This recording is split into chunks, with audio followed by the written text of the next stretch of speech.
അപ്പൊസ്തലനായ പൗലോസ് എഫേസ്യർക്ക് എഴുതിയ ലേഖനം അധ്യായം 5. ആകയാൽ പ്രിയ മക്കൾ എന്ന പോലെ ദൈവത്തെ അനുകരിപ്പിൻ. ക്രിസ്തുവും നിങ്ങളെ സ്നേഹിച്ചു നമുക്ക് വേണ്ടി തന്നെത്താൻ ദൈവത്തിന് സൗരഭ്യവാസനയായ വഴിപാടും യാഗവുമായി അർപ്പിച്ചതുപോലെ സ്നേഹത്തിൽ നടപ്പിൻ. ദുർനടപ്പും യാതൊരു അശുദ്ധിയും അത്യാഗ്രഹവും നിങ്ങളുടെ ഇടയിൽ പേർ പറക പോലും അരുത്. അങ്ങനെയാകുന്നു വിശുദ്ധന്മാർക്ക് ഉചിതം.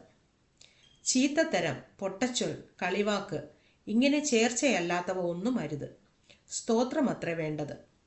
ദുർനടപ്പുകാരൻ, അശുദ്ധൻ, വിഗ്രഹാരാധിയായ ദ്രവ്യാഗ്രഹി ഇവർക്കാർക്കും ക്രിസ്തുവിൻ്റെയും ദൈവത്തിൻ്റെയും രാജ്യത്തിൽ അവകാശം ഇല്ല എന്ന് നിങ്ങൾ അറിയുന്നുവല്ലോ. വ്യർത്ഥവാക്കുകളാൽ ആരും നിങ്ങളെ ചതിക്കരുത്.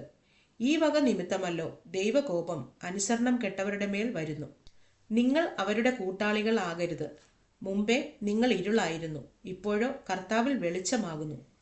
കർത്താവിന് പ്രസാദമായത് എന്തെന്ന് പരിശോധിച്ചുകൊണ്ട് വെളിച്ചത്തിലുള്ളവരായി നടന്നുകൊള്ളുവിൻ.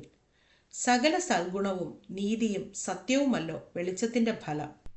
ഇരുട്ടിന്റെ നിഷ്ഫല പ്രവൃത്തികളിൽ കൂട്ടാളികളാകരുത്. അവയെ ശാസിക്കുക അത്രേ വേണ്ടത്. അവർ ഗൂഢമായി ചെയ്യുന്നത് പറവാൻ പോലും ലജ്ജയാകുന്നു. അവയെ ശാസിക്കുമ്പോഴോ സകലത്തെയും കുറിച്ച് വെളിച്ചത്താൽ ബോധം വരും.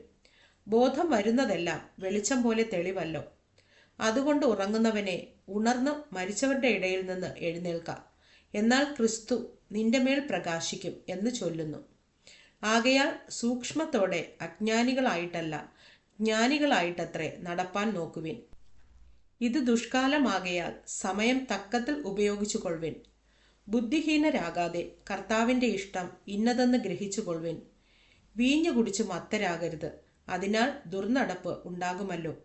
ആത്മാവ് നിറഞ്ഞവരായി സങ്കീർത്തനങ്ങളാലും സ്തുതികളാലും ആത്മീക ഗീതങ്ങളാലും തമ്മിൽ സംസാരിച്ചും നിങ്ങളുടെ ഹൃദയത്തിൽ കർത്താവിന് പാടിയും കീർത്തനം ചെയ്തും നമ്മുടെ കർത്താവായ യേശുക്രിസ്തുവിൻ്റെ നാമത്തിൽ ദൈവവും പിതാവുമായവന് എല്ലായ്പ്പോഴും എല്ലാറ്റിനു വേണ്ടിയും സ്തോത്രം ചെയ്തുകൊള്ളുവിൻ.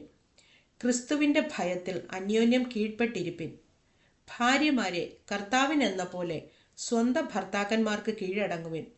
ക്രിസ്തു ശരീരത്തിൻ്റെ രക്ഷിതാവായി സഭയ്ക്ക് തലയാകുന്നത് പോലെ ഭർത്താവ് ഭാര്യയ്ക്ക് തലയാകുന്നു. എന്നാൽ സഭ ക്രിസ്തുവിന് കീഴടങ്ങിയിരിക്കുന്നത് പോലെ ഭാര്യമാരും ഭർത്താക്കന്മാർക്ക് സകലത്തിലും കീഴടങ്ങിയിരിക്കണം. ഭർത്താക്കന്മാരെ ക്രിസ്തുവും സഭയെ സ്നേഹിച്ചതുപോലെ നിങ്ങളുടെ ഭാര്യമാരെ സ്നേഹിപ്പിൻ. അവൻ അവളെ വചനത്തോടു കൂടിയ ജലസ്നാനത്താൽ വെടിപ്പാക്കി വിശുദ്ധീകരിക്കേണ്ടതിനും കറ, ചുളുക്കം മുതലായത് ഒന്നും ഇല്ലാതെ സഭയെ ശുദ്ധയും നിഷ്കളങ്കയുമായി തനിക്ക് തന്നെ തേജസ്സോടെ മുൻനിർത്തേണ്ടതിനും തന്നെത്താൻ അവൾക്ക് വേണ്ടി ഏൽപ്പിച്ചു കൊടുത്തു. അവണ്ണം ഭർത്താക്കന്മാരും തങ്ങളുടെ ഭാര്യമാരെ സ്വന്തം ശരീരങ്ങളെപ്പോലെ സ്നേഹിക്കേണ്ടതാകുന്നു. ഭാര്യയെ സ്നേഹിക്കുന്നവൻ തന്നെത്താൻ സ്നേഹിക്കുന്നു. ആരും തൻ്റെ ജഡത്തെ ഒരു നാളും പകച്ചിട്ടില്ലല്ലോ. ക്രിസ്തുവും സഭയെ ചെയ്യുന്നത് പോലെ അതിനെ പോറ്റി പുലർത്തുകയത്രേ ചെയ്യുന്നത്. നാം അവൻ്റെ ശരീരത്തിൻ്റെ അവയവങ്ങളല്ലോ. അത് നിമിത്തം ഒരു മനുഷ്യൻ അപ്പനെയും അമ്മയെയും വിട്ട് ഭാര്യയോട് പറ്റിച്ചേരും, ഇരുവരും ഒരു ദേഹമായി തീരും. ഈ മർമ്മം വലിയത്.